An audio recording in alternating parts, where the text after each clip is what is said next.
Akhirnya MU berhasil kembali ke jalur kemenangan karena mental juara dari legenda kita semua ya, pemain kecintaan kita semua, Ronaldo, di injury time di menit 95.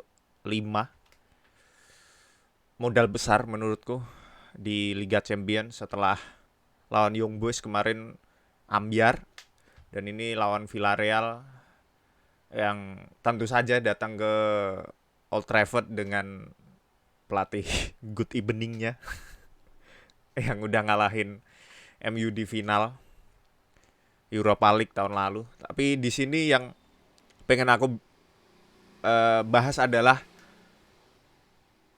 eh, kemauan Ole untuk berubah, untuk eh, nggak saklek dengan cara mainnya, karena di sini terutama di match ini Ole hanya menggunakan satu defensive midfielder sejak awal. Meskipun nantinya di belakang di akhir-akhir pertandingan dia sempat kembali ke dua holding, tapi di sini sejak awal Ole hanya menggunakan McTominay sebagai holding midfielder. Mungkin di sini bisa dibilang Ole pakai 4-3-3 di atas kertas ya. Karena di sini Pogba dan Bruno sangat advance. Pogba dikasih kebebasan buat naik. Kayak di gambar ini Pogba exploit space, half space kalau bisa dibilang, dan Bruno pun juga. Sementara Sancho dan Greenwood tetap melebar, Ronaldo ada di tengah. Tapi nyatanya juga uh, di sini ternyata satu holding midfielder nggak menyelesaikan masalah Manchester United gitu ya. Satu holding midfielder dan dua holding midfielder ternyata sama aja gitu ya. Di sini MU juga masih aja susah bikin peluang gitu loh.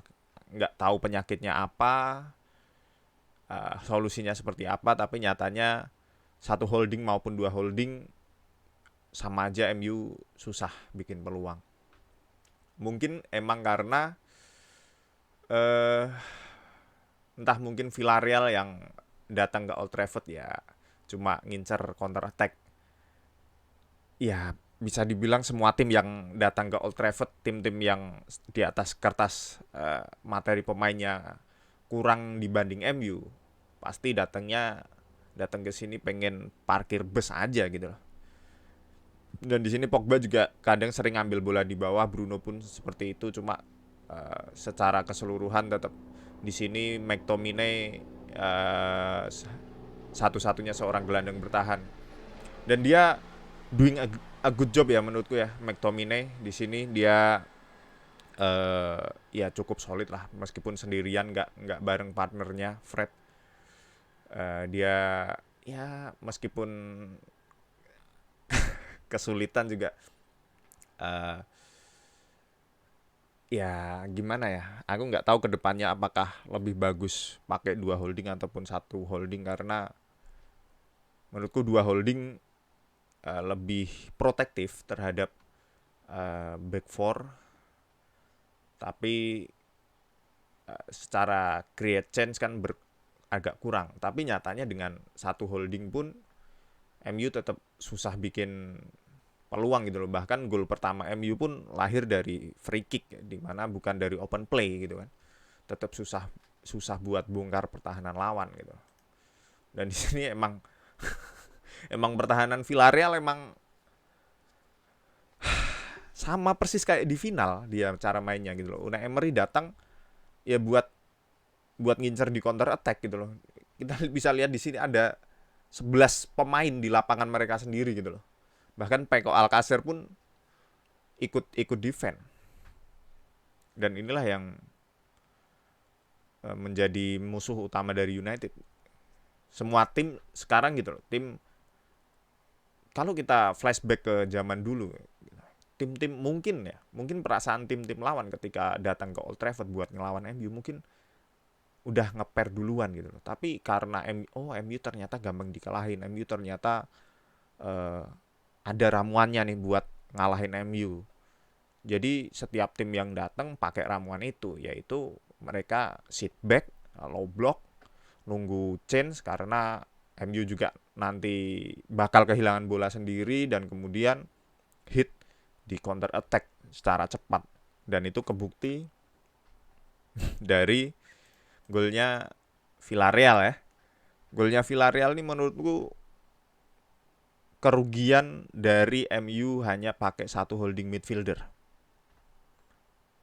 yaitu eh, nah ini mungkin mungkin seandainya ada Fred, ini mungkin seandainya ada Fred mungkin nggak akan terjadi gol seperti ini, mungkin aja karena di sini eh, ketika bola oleh Villarreal sampai di Paco Alcacer yang drop deep, Pogba nggak ada antisipasi bola itu di situ, dan McTominay karena dia menjaga sopo iki yo, menjaga satu pemain di belakangnya itu, dia nggak antisipasi untuk intercept bolanya, ini nggak bisa. Jadi di situ mau nggak bukan mau nggak mau ya, Varane jadi ketarik sama Paco Alcacer.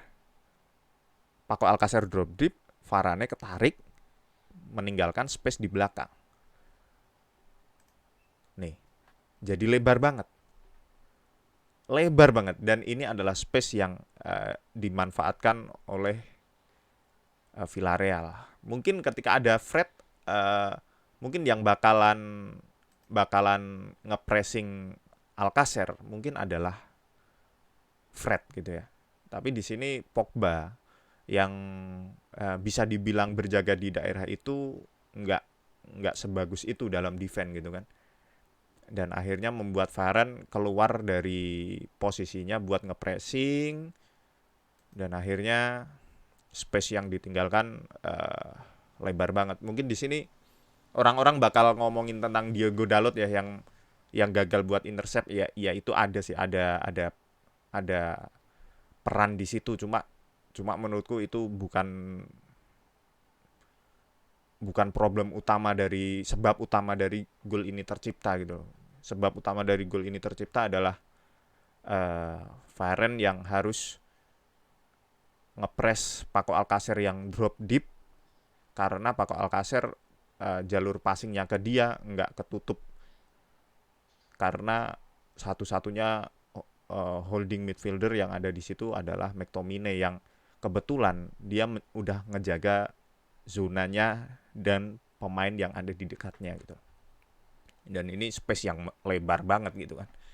Space yang ya ya udah pasti gol lah di sini gitu. Kemudian nah ini gol balasan dari MU nggak terlalu lama setelah itu gitu kan.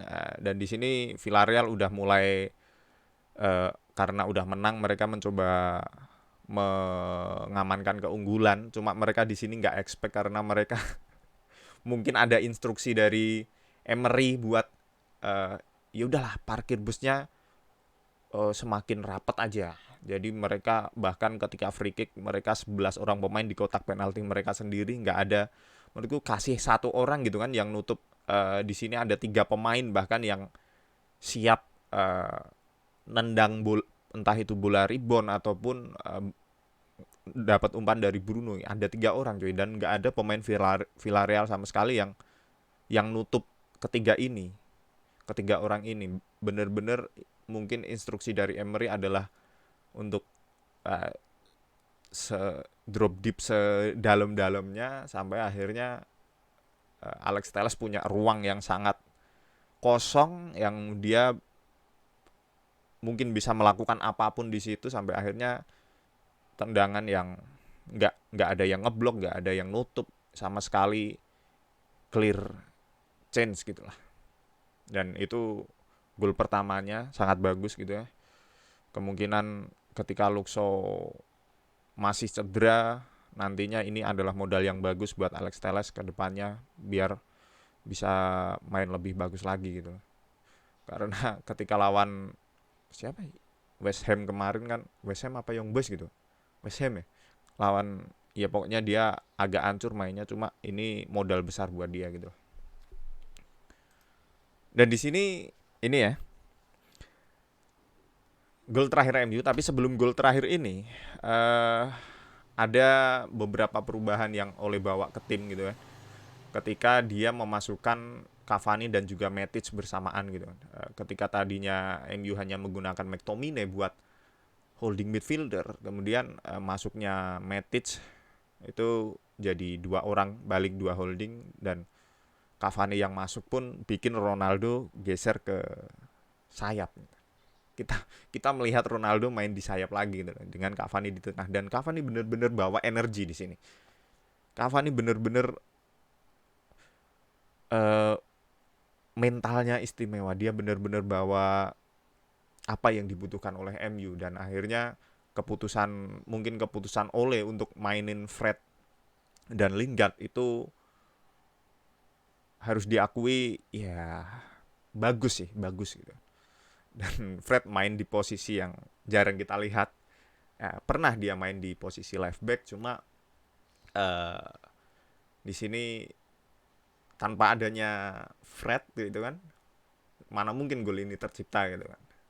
Dengan crossingnya ke arah Ronaldo, yang Ronaldo ngasih umpan ke Lingard, terus kemudian bola reboundnya disaut oleh Ronaldo, dan akhirnya MU menang di menit ke 95, dan modal besar untuk MU.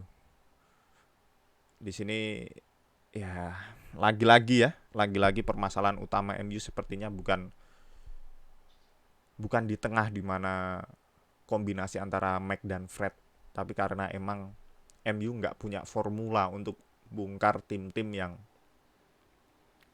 uh, bertahan sangat dalam. Bahkan mungkin nggak cuma MU aja ya yang kesulitan lawan tim parkir bis ya. Mungkin hampir semua tim deh. Hampir semua tim seperti itu. Kalau kita lihat juga matchnya Chelsea dan Juve juga gitu kan. Chelsea bahkan nguasain bola hampir lebih dari 70% dan shootnya jauh lebih banyak, tapi nyatanya harus kalah dari Juve karena emang sepak bola modern ini kayaknya tiap matchnya itu selalu hanya satu tim yang ingin main bola gitu. Sementara tim lain uh, duduk bertahan nungguin kesempatan buat counter. Kalau misalnya yang bertahan ini udah ngegolin duluan, maka mereka akan bertahan sampai akhir gitu, drop deep sampai akhir gitu. Kayaknya sepak bola sekarang kayak gitu semua gitu. Makanya PR dari MU sebenarnya kalau dilihat dari match ini bukan dari kombinasi McTominay ataupun Fred kayaknya sih ya. Bukan kombinasi midfieldnya, karena begitu Pogba ditaruh di midfield di tengah, uh, hanya menggunakan McTominay sebagai holding, nyatanya outputnya sama aja gitu loh. MU tetap kesulitan juga. Dan ini PR ya buat Ole ya. Kan dia pelatihnya gitu kan. Kita sebagai fans ya udah lihat aja apa yang dia lakuin dengan ya hampir tiap minggu gitu loh. Hampir tiap minggu, hampir tiap match MU ketemu lawan-lawan tipe seperti ini. Harusnya ada gitu solusinya gitu. Kesel juga kalau tiap match ngelawan tim yang sit back, yang low block, yang nggak pengen main bola, yang nunggu doang, tapi MU nggak bisa bongkar gitu kan. Kesel cuy, tiap nonton MU dibikin kayak gitu.